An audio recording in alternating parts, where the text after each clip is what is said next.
Royal salute Srandhigam! Salvation!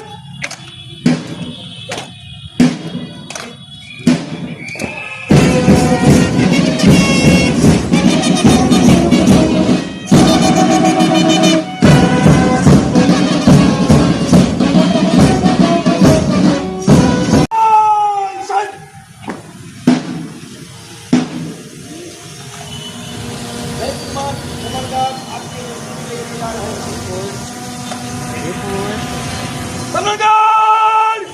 Visurgent!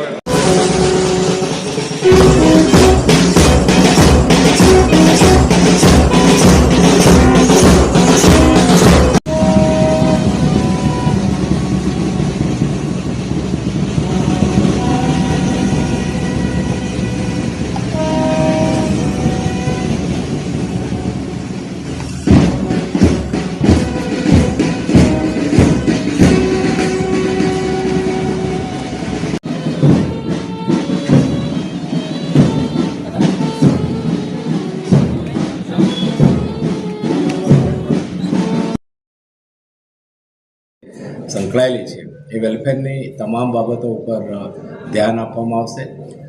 બાકી police વિભાગની અંદર જે વહીવટી કામગીરી છે એમાં પેન્ડન્સીનું પ્રમાણ કેટલું છે એનું એનાલિસિસ કરી અને ખૂબ ઝડપથી એનો નિકાલ થાય અને કામગીરી એકદમ સરળ બને એ રીતે પ્રયાસ કરવામાં આવશે.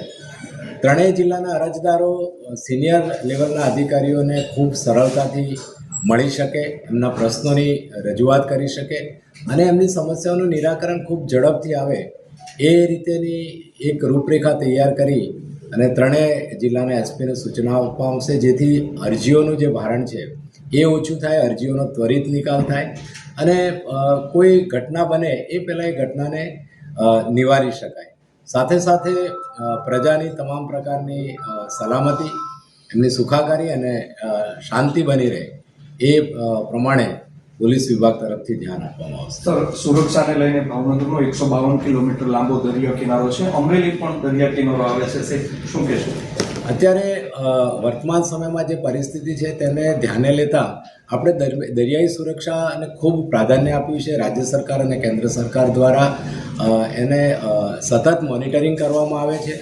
અહીંયા જે પ્રકારે વ્યવસ્થા છે બોટ પેટ્રોલિંગની તેમજ કોસ્ટગાર્ડ સાથે પણ સંકલન કરીને લોકલ જિલ્લા પોલીસ એમની સાથે કામ કરે છે. દરિયાઈ સુરક્ષાને પ્રાધાન્ય આપવામાં આવશે. જે માછીમારો દૂર દરિયામાં માછીમારી કરવા માટે જાય છે એ પોલીસ સાથે સતત સંપર્કમાં રહે, નાની મોટી કોઈ માહિતી હોય એ જાણકારી પોલીસને આપે.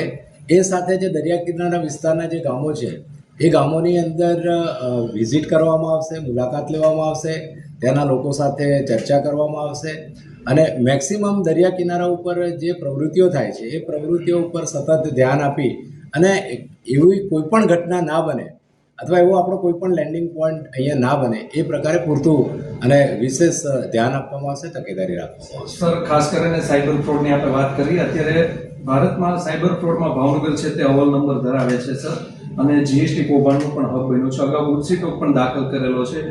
જે આવા ગુના સાથે સંકળાયેલા લોકોને શું સંદેશો આપશો રેન્જ આઈજી તરીકે? પહેલાં તો સાયબર ક્રાઇમની આપણે વાત કરીએ તો સાયબર ક્રાઇમ કયા પ્રકારનું બને છે, અહીંયા શું મોડેસ ઓપરેન્ડી છે એનું એનાલિસિસ કરવામાં આવશે અને વર્તમાન સમયમાં પોલીસ વિભાગની અંદર ઘણા ટેકનોલોજીના જાણકાર અધિકારીઓ છે એ અધિકારીઓની પસંદગી કરવામાં આવશે અને મેં કહ્યું પ્રમાણે જે રીતે ક્રાઇમ બને છે એનું એનાલિસિસ કરીને એને કઈ રીતે અટકાવી શકાય, એને કઈ રીતે શોધી શકાય એ દિશામાં પ્રયાસ કરવામાં આવશે.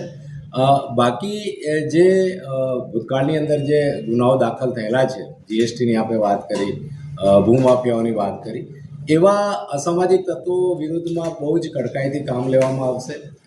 ગુજસી ટોકનો મેક્સિમમ અમે અમારી પાસે પૂરતા એવિડન્સ હશે તો એનો ઉપયોગ કરીશું અને આ પ્રકારની પ્રવૃત્તિ કે આ પ્રકારની કોઈપણ પ્રકારની સામાન્ય જનતાને રંજાડે એવી પ્રવૃત્તિઓને ચલાવી લેવામાં નહીં આવે. Okay, thank you. પોલીસની સૌથી મહત્ત્વની જે જવાબદારી છે એ એના કાર્યક્ષેત્રમાં કાયદો અને વ્યવસ્થાની પરિસ્થિતિ સારી રીતે જળવાઈ રહે તે રીતેની છે. ભાવનગર, અમરેલી અને બોટાદ જિલ્લામાં કાયદો અને વ્યવસ્થાની પરિસ્થિતિ વધુ સુદૃઢ અને ખૂબ સારી બને એ રીતે સંયુક્ત રીતે પ્રયાસ કરી અને કામગીરી કરવામાં આવશે.